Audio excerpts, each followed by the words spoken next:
Price lord. ಎಲ್ಲರಿಗೂ ಯೇಸುವಿನ ನಾಮದಲ್ಲಿ ನಾನು ಒಂದನ್ನು ತಿಳಿಸುವನಾಗಿದ್ದೇನೆ. ಸ್ವಲ್ಪ ಹೊತ್ತು ದೇವರ ವಾಕ್ಯವನ್ನು ಧ್ಯಾನ ಮಾಡುವ. ಕೀರ್ತನೆ 119 ಅದರ 20ನೇ ವಾಕ್ಯ ರೀತಿ ಹೇಳ್ತದೆ, ಯಾವಾಗಲೂ ನಿನ್ನ ವಿಧಿಗಳನ್ನೇ ಹಂಬಲಿಸುತ್ತಿರುವ ನನ್ನ ಪ್ರಾಣವು ಜಜ್ಜಿ ಹೋಗಿದೆ. ಸೊ ಯಾವಾಗಲೂ ದೇವರನ್ನ ಹಂಬಲಿಸುತ್ತಿರುವಂತ ನಮ್ಮೆಲ್ಲರ ಜೀವನ ಯಾವಾಗಲೂ. ಸೊ ಒಂದು ಸಾರಿ ಅರ್ಥ ಮಾಡ್ಕೊಳ್ಳೇನಂದ್ರೆ, ಲೋಕದಲ್ಲಿರುವಂತ ಅನೇಕ ಜನರು ಈ ಲೋಕದ ವಸ್ತುಗಳ ಮೇಲೆ, ಈ ಲೋಕದ ಇಚ್ಛೆಗಳನ್ನ ಹಂಬಲಿಸ್ತಾರೆ. ತನ್ನ ಜೀವನಕ್ಕೆ ಇದು ಬೇಕು, ಅದು ಬೇಕು, ನನ್ನ ಕುಟುಂಬಕ್ಕೆ ಇದು ಬೇಕು, ನನ್ನ ಭವಿಷ್ಯಕ್ಕೆ ಇದು ಬೇಕು ಎಂಬುದಾಗಿ ಪ್ರತಿದಿನ ಲೋಕದ ಮನುಷ್ಯ ಹಂಬಲಿಸುತ್ತಾನೇ ಇರ್ತಾನೆ.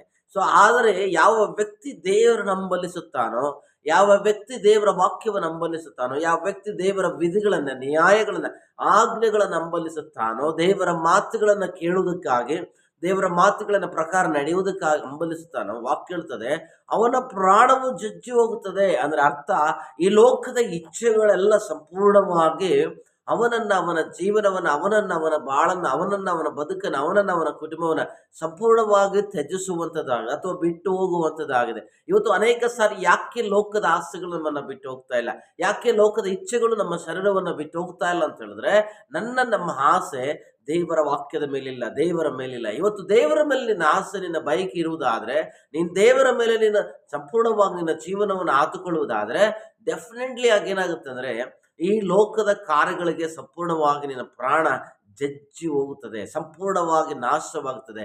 ಯಾವ ಇಚ್ಛೆಗಳು, ಲೋಕದ ಯಾವ ಇಚ್ಛೆಗಳು, ಲೋಕದ ಯಾವ ಪಾಪಗಳು, ಲೋಕದ ಯಾವ ಸ್ವಭಾವಗಳು ನಿನ್ನೊಳಗಿರುವುದಕ್ಕೆ ಸಾಧ್ಯವಿಲ್ಲ. ಇವತ್ತು ಆ ಲೋಕ ಸ್ವಭಾವಗಳು ನಿನ್ನೊಳಗಿರುವುದರಿಂದ ನಿನ್ನೊಳಗೆ ಏನಾಗ್ತಾ ಇದೆ, ಗರ್ವ, ಅಹಂಕಾರ, ಅಹಂಭಾವ, ಈ ರೀತಿಯಾಗಿರುವಂಥ ಅನೇಕ ಪಾಪದ ಸ್ವಭಾವಗಳು ನಿನ್ನೊಳಗೆ ಹೆಚ್ಚಾಗುತ್ತಾ ಬರ್ತಾ ಇದ್ದಾವೆ. ಆದರೆ ಇವತ್ತು ಅರ್ಥ ಮಾಡ್ಕೊಳ್ಳೇನಂದ್ರೆ, ಈ ಪಾಪದ ಸ್ವಭಾವಗಳು ನಿನ್ನೊಳಗೆ ಸಾಯಬೇಕು, ಈ ಪಾಪದ ಇಚ್ಛೆಗಳು ನಿನ್ನೊಳಗಿಂದ ಇರಬಾರ್ದು, ಈ ತಪ್ಪು ಮಾಡುತ್ತಿರುವಂಥ ಕಾರ್ಯ ಸ್ವಭಾವಗಳು ನಿನ್ನಿಂದ ಸಂಪೂರ್ಣವಾಗಿ ಬಿಟ್ಟು ಹೋಗ್ಬೇಕು ಅಂತ ನೀನು ಬಯಸೋದಾದರೆ, ಬಹಳ ಪ್ರಾಮುಖ್ಯವಾಗಿ, ಬಹಳ ಸತ್ಯವಾಗಿ ನೀನು ಮನದಟ್ಟು ಮಾಡಿಕೊಳ್ಬೇಕಾಗಿದೆ.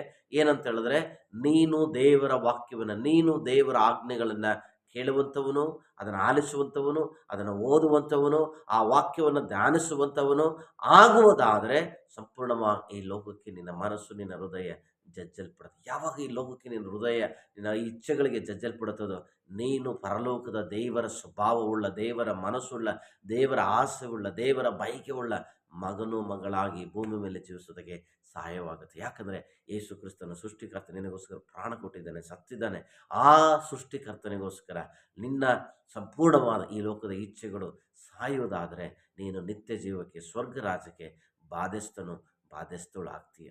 God bless you. ಆಮೇಲೆ